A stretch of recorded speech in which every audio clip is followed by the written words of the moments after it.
हौसला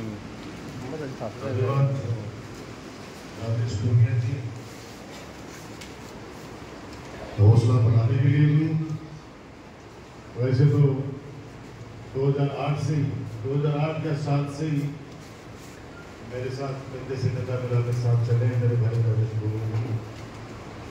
आज के समारोह की अध्यक्षता कर रहे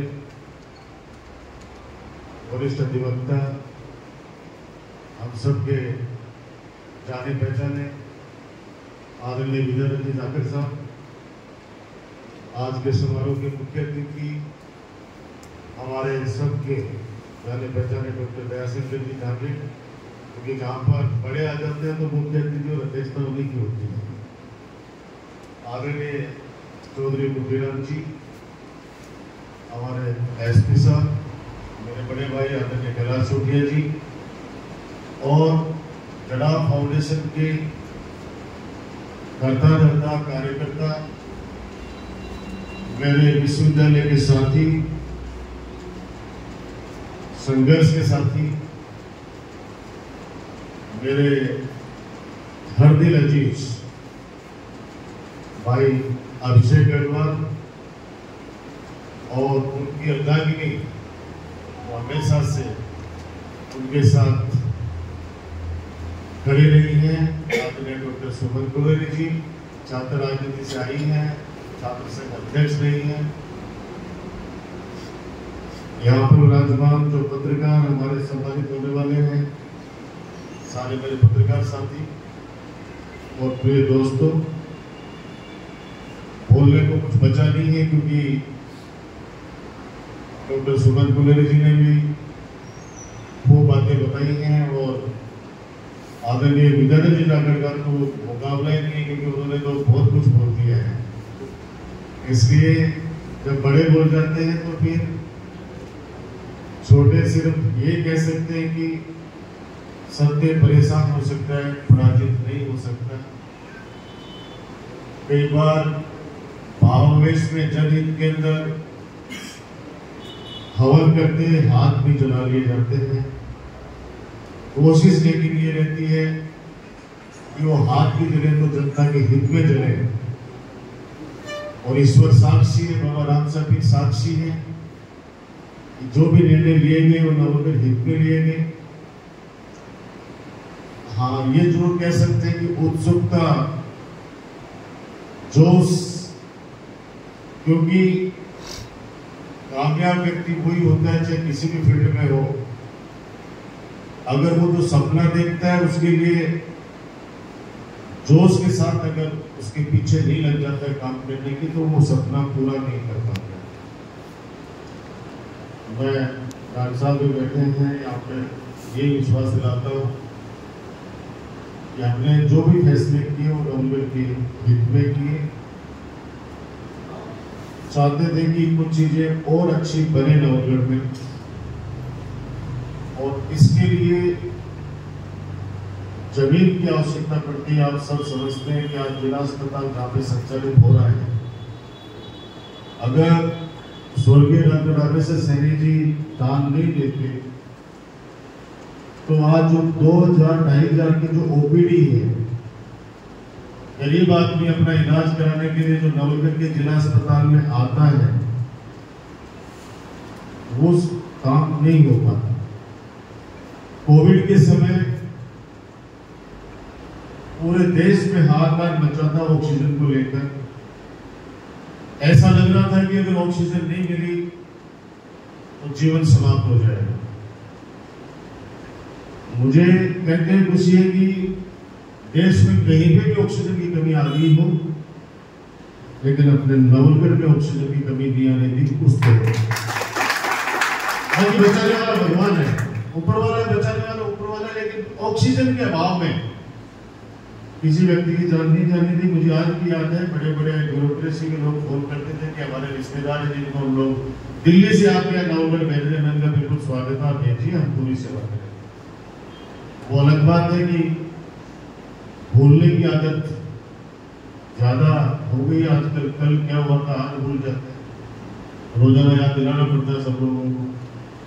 और जब से 2014 के बाद से हमारा देश आज़ाद हुआ है, उसके बाद तो मामले अलग हो गया, क्योंकि हिमालय भी छुपा हुआ था। 2014 के बाद में हिमालय बाहर आया है।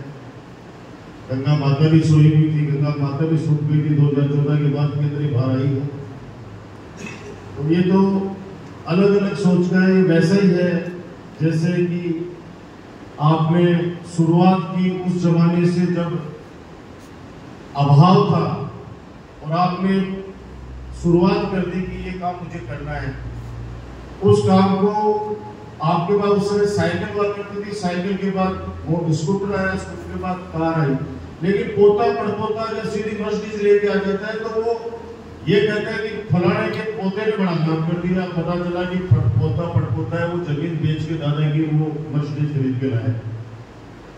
लेकिन वो जमीन जो परदादा ने खरीदी थी उसको ऐसा से इस बात का कि मैंने किस मुसीबत में कितनी मेहनत करके खरीदी। इसलिए जब इतना पैसा शिरकत हुआ, अगर हमें ये होता कि इसमें कोई लगुन है तो हम भी कभी भी सरकार में डलवा सकते थे उसको। लेकिन हमें पता है कि राजा महाराजा का पट्टा, जिसके पास भी जयपुर महाराजा का पट्टा है, तो हम लोग सिर्फ झोली फैलाने के अलावा कुछ नहीं कर सकते थे।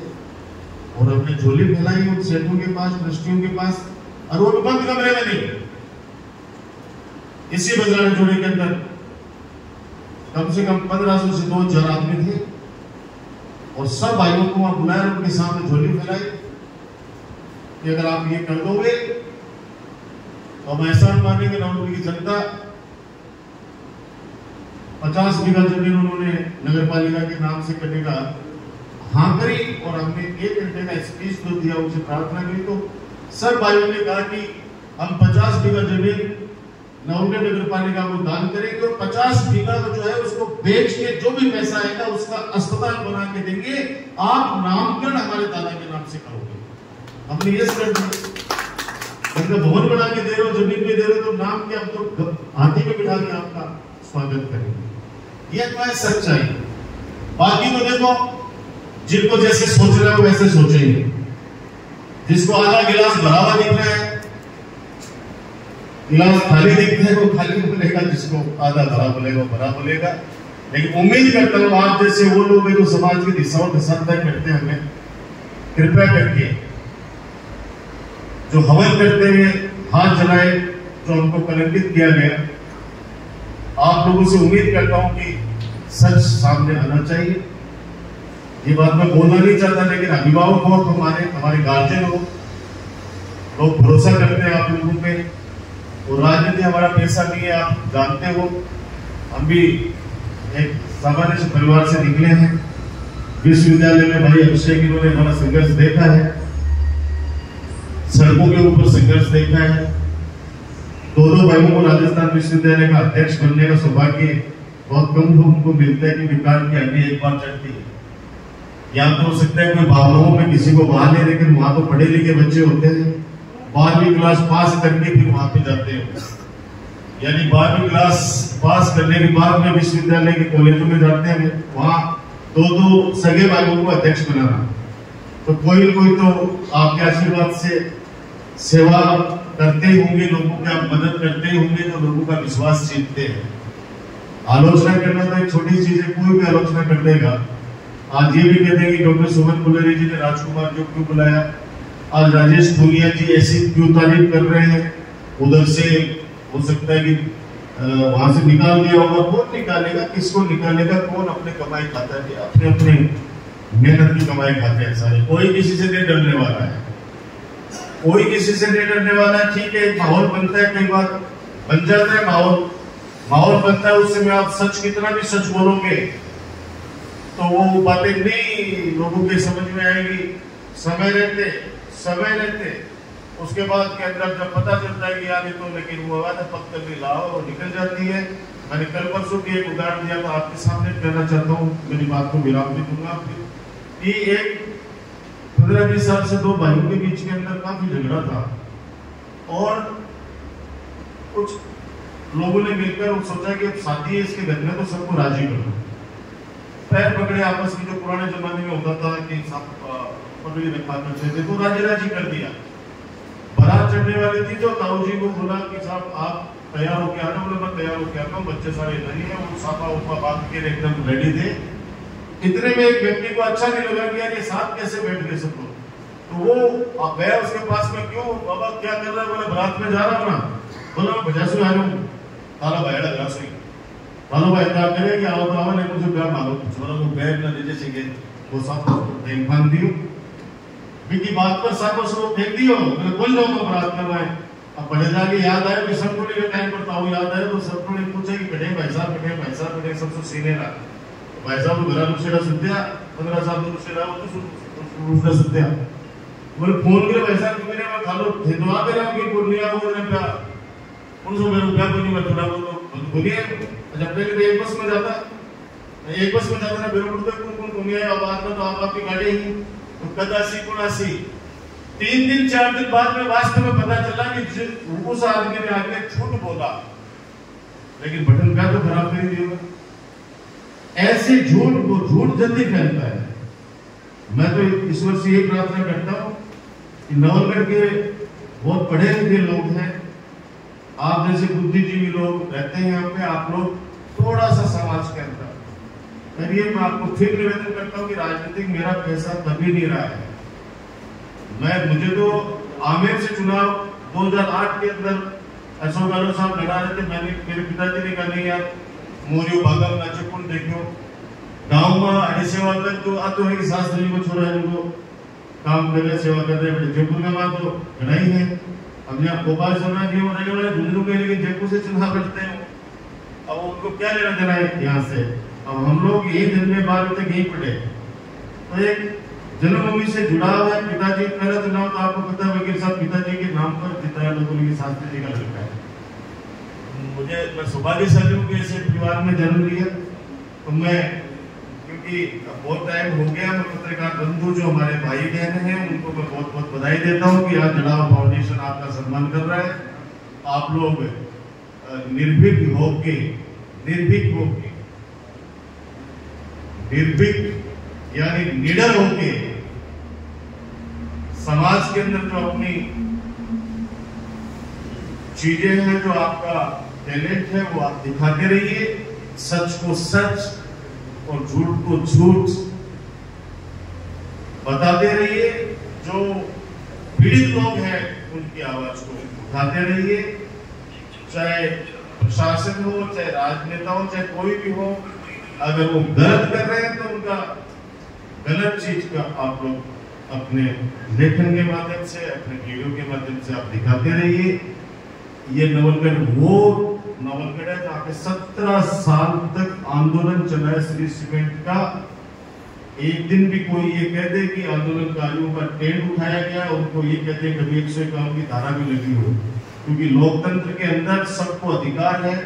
मेरे वहां पुतले भी जले, मुझे गाली गलौज भी किया गया, फिर भी मेरे थे किसान। मैं जाके कोटड़ा सीमेंट प्लांट के आगे किसानों के साथ बैठा, 26 लाख रुपए उनके पर बीघा के करवाए, समझौता कराया। ये इतिहास में दर्ज, इसको कोई भी झूठ नहीं सकता। और वो 26 लाख रुपए आज भी है, 26 लाख रुपए 26 लाख 1,000 रुपए नहीं कर पाए। और वैसे ही कोई दूसरे किसान जो बेचारे रेलवे वाले के लिए घूम रहे हैं, उनको साफ शब्दों में कह दिया गया कि अब लड़ाई तुम्हारी प्लांट से नहीं है, तुम्हारी और रेलवे की है, सरकार की है। तुम जानो, हम जानेंगे। तुम्हें डीएलसी रेट में पैसे लेने या डबल लेने तो ले लीजिए, वरना हम अवाक करना भी जानते हैं। ये इस तरह की बातें धमकी भरी इस लोकतंत्र के अंदर अभी सुनाई दे रही है। कोशिश की है, आप लोगों का प्यार और दिल जीतते रहे। आप सबको बधाई। डॉक्टर सुमन दुलेरी जी को, अभिषेक भैया को, पूरे जड़ाव फाउंडेशन को, दोनों प्यारे बच्चों को बहुत बहुत धन्यवाद कि आपने मुझे इस मौके पर याद किया, जहाँ पे वृक्षारोपण भी हो रहा है और हमारे सम्मानित पत्रकारों का सम्मान भी हो रहा है। आपने जो सम्मान दिया, हमेशा आजीवन आपका आभारी रहूंगा। धन्यवाद।